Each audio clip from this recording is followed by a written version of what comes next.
Hello, welcome to the Stockyard Industrial League. I'm Eric Miller, and today we're going to be looking at the South Omaha Terminal GP9. This is a project that I've been working on for the last few months, and the GP9 is going to be the flagship of the fleet for the Stockyard Industrial League. It's going to be the main locomotive that we use on all the local jobs. So it's going to play a very important, critical role in the Stockyard Industrial League. So I'm going to give you a little look at it today. We're going to take a look inside the guts of it, look at the sound decoder, the motor, and all that. I'm going to show you how it operates, the basic techniques that the operators will use here on the layout, and yeah, and then just kind of show you some of the main features of it. So without further ado, let's check it out. Did it just go through that crossing without the horn? Huh. So first, let's take a look inside this GP9 and see what the guts look like. I think it'd be interesting to show you what it looks like as it's completed. For those of you who watched the Cato Repower video that I did, you kind of have an idea of what it looks like inside, but I never did show you kind of what the final look of it is. And I think the really important thing of any locomotive, especially one that you use a lot for operations, is basically what makes it run, what makes it tick. So let's take a look at it. So for those of you who are following this, you probably remember that this is a Front Range Products locomotive shell, and I've got Cato guts in here. So if you look closely, it's got the Cato made in Japan trucks on here, and you'll notice the telltale signs of a Cato drive in there. So it's a really nice runner. What I like to do with most of my models is make sure that they're easy to maintain and take apart. And so this one's pretty similar. So I'll just pop the shell off and show you what's in there. So pretty simple. We got our screws, coupler boxes that come off.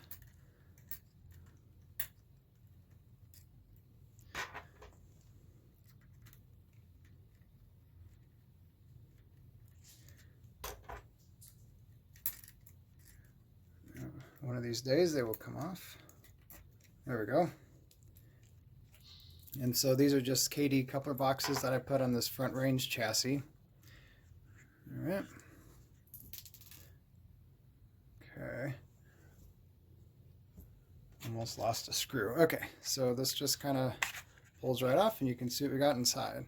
So a couple things that I do to this locomotive that are a little unique, and things that I probably haven't seen yet.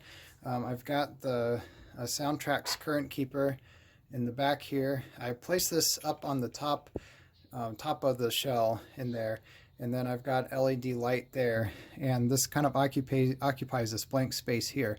The Cato drive is a little too tall for it to fit above it, so I didn't go there. Now what I've done sometimes is, see how these mounts are pretty high here and here. You can clip these down a little bit and then put this DCC board down. Sometimes that works for lowering it, which I've done before, but I really didn't want to compromise it this time. The screws work well, and I want to keep this distance in here so that the motor and the DCC board don't get too hot, so there's enough air circulation. The other thing is I've got a little sugar cube speaker up here in the cab. I thought it was a pretty decent place for it to go, because again, there wasn't really room anywhere else, and then that way it kind of shoots down here and goes through the truck and then out, and then it kind of provides a nice sound when you have the speaker going through the bottom of the layout into the track and then kind of amplifying out from there, is what I've found to work pretty well. So this is a Soundtrack's Economy sound decoder, pretty basic. It's got the EMD 567 non-turbo, which is what I wanted.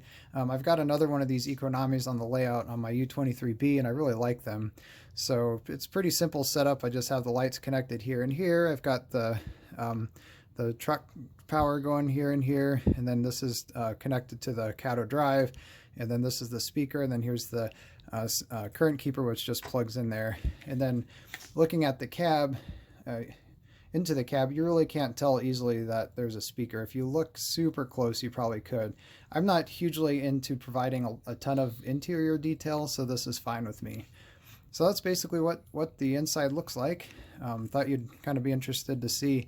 That's what makes it go. And I really like these older locomotives. They're pretty basic, pretty simple. Pretty low maintenance. The only thing you probably have to worry about after this is just making sure that all the wires stay connected. Every now and then you get a wire that wants to break off from where it's soldered onto the decoder. Otherwise, maintenance after this, I do a little. Usually, I'll put a little bit of lube in the drive shafts, in the like universal area if it needs it. Otherwise, this should be good to go for a while. And then obviously you want to make sure you keep the tread here clean. And I've got a technique for that I can show you. Basically what I do is I put a piece of paper towel down on the track, wet it, and then I'll clean one truck while the other one is providing the contact on the rail. And then it wipes these treads clean. Usually I'll do that definitely before every op session, if not a little more time in between. So that's the GP9 there.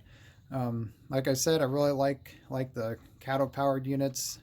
Feels that it runs pretty well. The Alco C415 that I have is also powered by Cato. So, all right, now let's see how this runs. So now I'll show you some operational features of the South Omaha Terminal GP9. So where it's at right now is at the Albright Depot, which also doubles as the yard office for the South Omaha Terminal. So this is basically where this GP9 is going to hang out at. Now the South Omaha Terminal is part of Railcar America, which is the car shop in South Omaha. And so if this ever needs heavy maintenance work, it can usually get that done at the car shop. If there's something that it requires that the car shop can't do, then it can maybe visit the Union Pacific shop in Council Bluffs or something like that. And then in that case, if it needs any work done, then the Alco C415 can take over.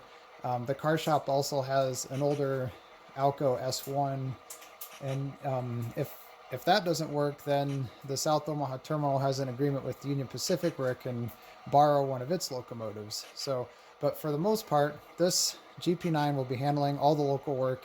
It'll be hanging out here at the Albright office. And it's also got a caboose because I do have some reverse shove moves in Bellevue where a caboose is required for that. So that's what that's doing there. So just want to show you some of the main things. When I program this locomotive, first of all, I use JMRI for the programming. I feel that makes it go a little bit easier.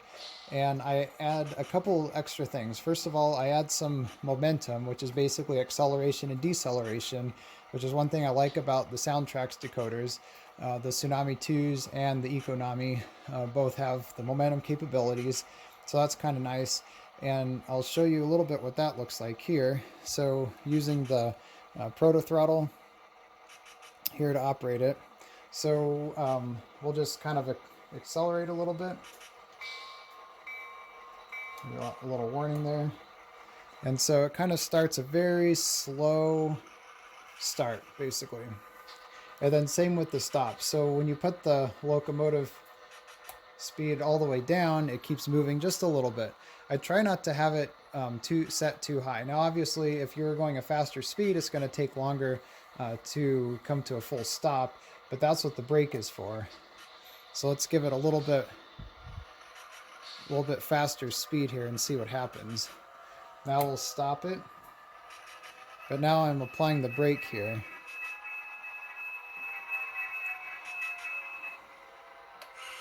So there's the brake. Now if you've really got a problem where you're going way too fast,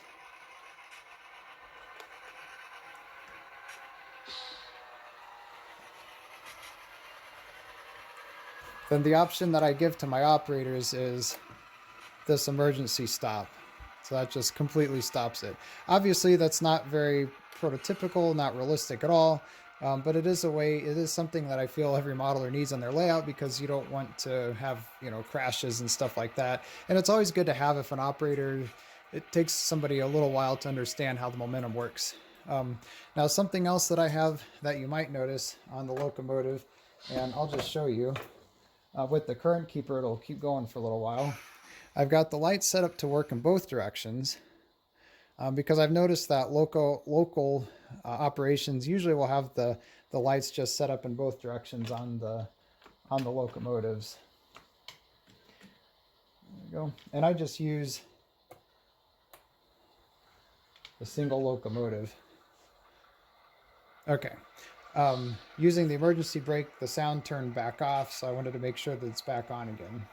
So those are some of the main features that I like to use on my kind of operations focused layout, is the momentum, having the lights on all the time. So because the lights are on all the time, I don't really use these on the proto throttle. The brake application, which is related to the momentum. And that's about it. The other thing that I do is I try not to have a very high top speed. I set that a little bit low so operators don't get carried away with unprototypical speeds on the layout. So let's go ahead and go into a little bit of switching here. We're going to leave the caboose behind.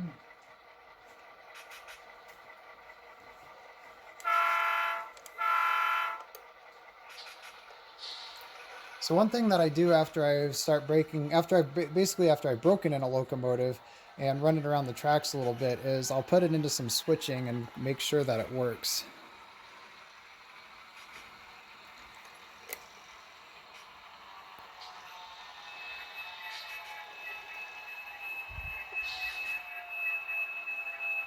Most of my turnouts are number 6 turnouts, but I do have a few of these number 4 turnouts, which the Jeeps handle really well. But it's always a good idea to test that to make sure that your trucks are moving freely and you don't have any of those issues.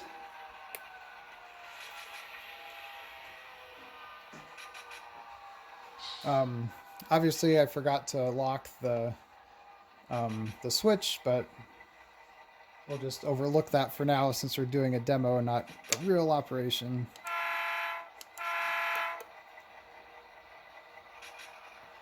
And like I said, I usually have 2 positions with the local, an operator or an engineer and a conductor. So the conductor would be responsible for unlocking the switch. The engineer obviously is just responsible for the locomotive.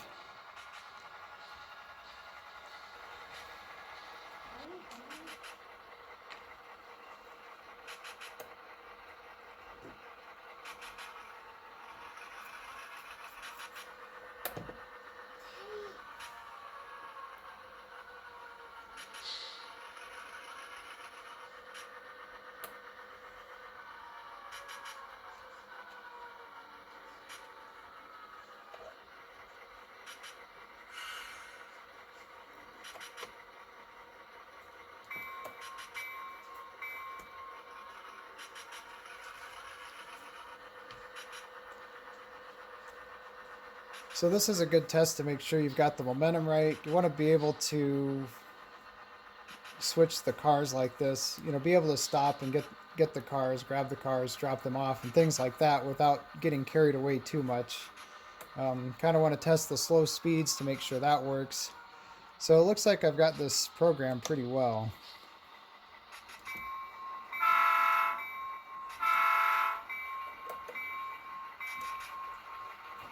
And then test some of the sounds too to make sure you don't want anything too annoying, like you don't want the bell too loud, you don't want the horn too loud. All of that stuff can be fixed or changed, adjusted.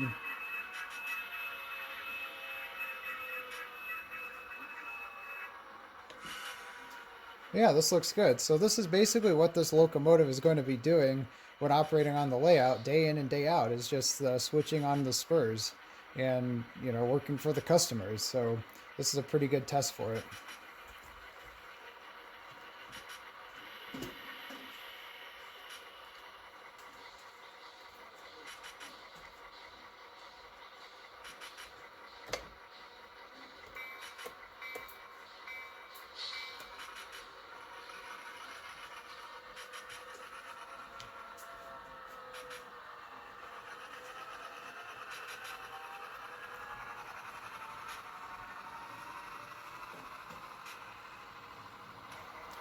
So now that we've done some little switching action and tested that and all the features there, let's stretch the legs out a little bit and see how that top speed is and make sure that looks okay.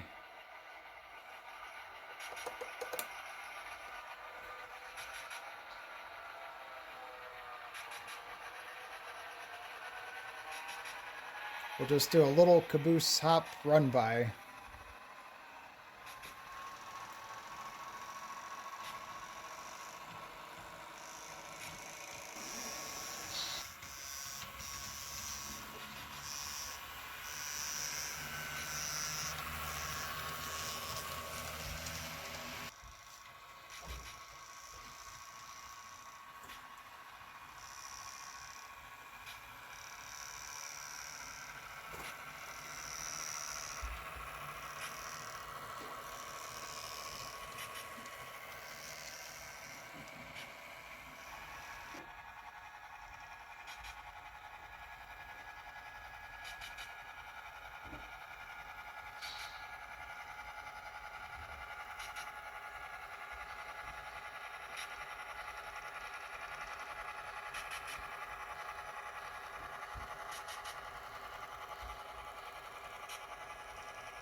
Okay, so that's basically it for our GP9 introduction today. We got the fuel truck here ready to fill up the tank, so it's ready for the next job. We'll put the blue flag out for now. Let's just throw it up here in front by the engineer. So we can call it a day. The top speed was maybe a little higher than I'd like, and I also noticed there's a little bit of a grinding noise coming out of the engine, so I might want to take a look at that. But otherwise, I think this GP9 is pretty much ready to tackle the next op session. So I'm hopeful here, I don't know, sometime this summer, maybe I'll hold another op session. We'll see. Stay tuned. In the meantime, I'll be coming at you with more operating videos. Hopefully like I said, every other video, I'm going to try to do an operating video. Feel free to comment below on what kind of operating videos you want to see, or any other kind of videos. Just let me know. I'm happy to think about any other ideas. So, but in the meantime, take care, and thanks again for watching this video, and I will catch you next time here on the Stockyard Industrial Lead.